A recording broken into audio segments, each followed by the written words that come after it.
Have you noticed that the more stuff you own, the less money you seem to have? Your cabinets are full. Your drawers are overflowing. Your subscriptions keep renewing. Your paycheck arrives, and then vanishes. Most people think these are separate problems. They're not. They're symptoms of the same hidden issue, a life filled with too much noise, too many distractions, and too many unconscious decisions. What if I told you that some of Japan's most powerful philosophies could help you clear the clutter, stop wasting money, reduce stress, and build quiet wealth at the same time? In this masterclass, I'm bringing together 7 powerful Japanese principles, from Kakeibo and Danshari to Ma, Ikigai, and Shuhari, to help you transform your home, your finances, and your mindset. And if that's you, hit the like button so this video reaches more people who are tired of living paycheck to paycheck in a house full of things they don't need. Subscribe and join the Smart Living Mastery family because every week we're learning how to live better, spend smarter, and create a life that feels lighter, calmer, and more intentional. Now let's begin. Part 1: The Sanctuary. Home, mind, and mental clarity. Let's start in the room that quietly controls more of your life than you realize. Your kitchen. Most people think a messy kitchen is just a cleaning problem. It's not. It's a decision-making problem. Every item in your kitchen is asking for attention. Clean me. Move me. Store me.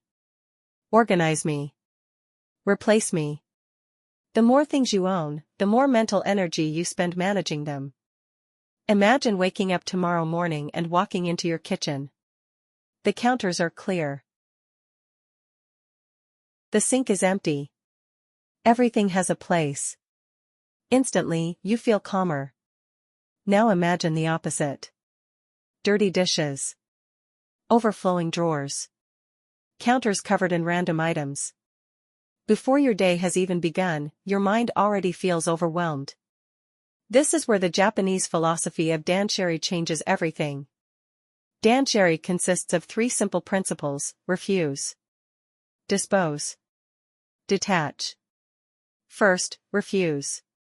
Most people try to declutter after they've already brought things home. But the easiest clutter to manage is the clutter you never buy. Refuse impulse purchases. Refuse duplicate gadgets. Refuse items that don't serve a purpose. Refuse marketing messages that convince you need something you really don't. The easiest item to organize is the one you never bought. Second, dispose. Not next month. Not when you're ready. Today. Dispose of items that no longer serve your current life. Every unused item takes up space.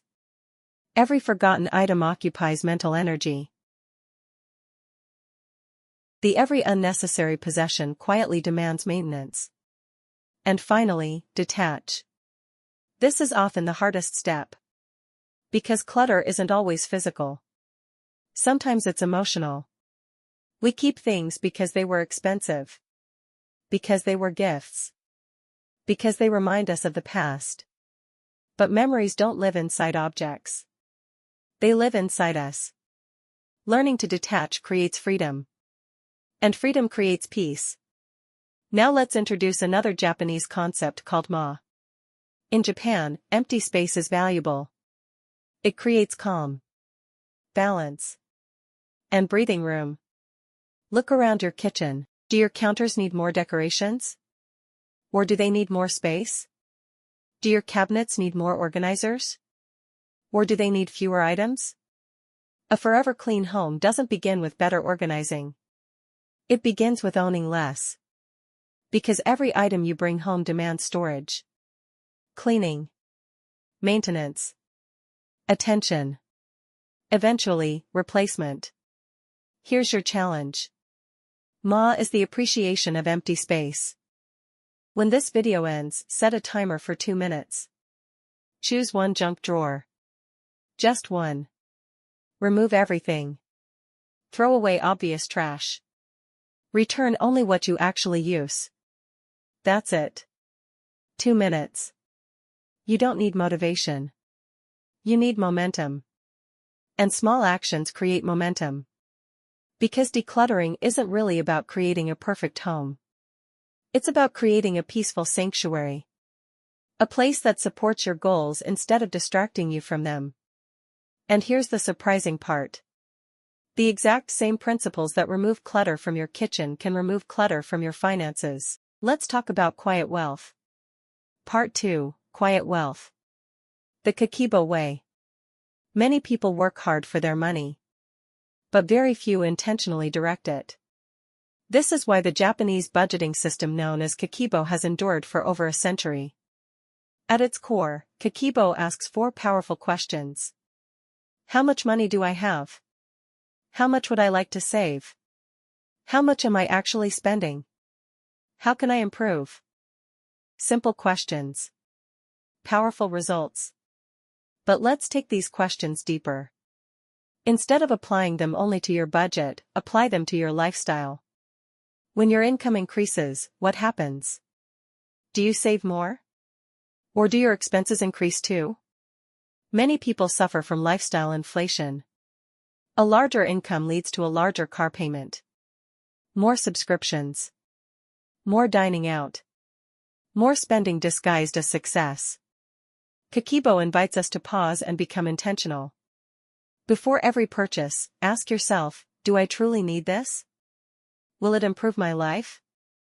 Or am I simply responding to a temporary emotion? Another powerful principle is what I call the one in, one out financial rule. Most people know this rule for physical possessions.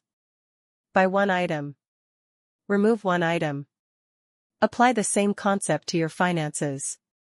Before adding a new subscription, cancel an old one. Before upgrading a service, identify another expense to eliminate. Before increasing spending, increase saving. This simple habit prevents financial clutter from accumulating. Now let's talk about something even more important. The difference between looking wealthy and being wealthy. Many people spend money to create the appearance of success. But true wealth is often invisible. True wealth is having savings. True wealth is having options. True wealth is having peace of mind.